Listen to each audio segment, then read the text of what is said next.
19 শতকের শেষ থেকে 20 শতকের মাঝামাঝি সময় পর্যন্ত যারা বাংলা কাব্যগীতি রচনায় নিজেদের বিশেষত্ব প্রকাশ করতে সক্ষম হন, অতুল প্রসাদ সেন ছিলেন তাঁদেরই একজন।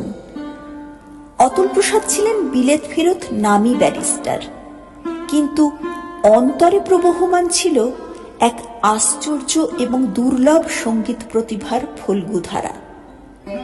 তার সঙ্গীত কীর্তির অন্তর্লীন মায়া এবং মগ্নতা তাকে সকলের থেকে আলাদা করে দিয়েছে। বাংলা গানে গজল ও ঠুংরি ধারার প্রবর্তক তিনি। তার রচিত গানগুলির মূল বিষয় ছিল ভক্তি, প্রেম ও দেশাত্মবোধ। শৈশবে পিতৃবিয়োগ, পুত্রের অকাল মৃত্যু, বিবাহ বিচ্ছেদ প্রভৃতি হৃদয় বিদারক দুর্ঘটনার ফলে তার বেদনাতুর জীবনের ফসল তার অধিকাংশ গানই করুণ রসপ্রধান। তার ব্যক্তি জীবনের বেদনা সকল ধরনের গানেই কম বেশি প্রভাব ফেলেছে।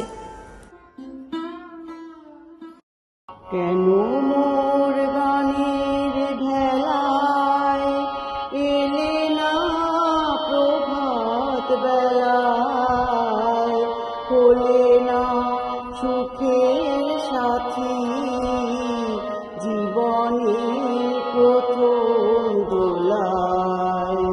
কেন মোর গানের ঢেলায় এলে না প্রভাত বেলায়, হলে না সুখের সাথী জীবনের প্রথম দোলায়।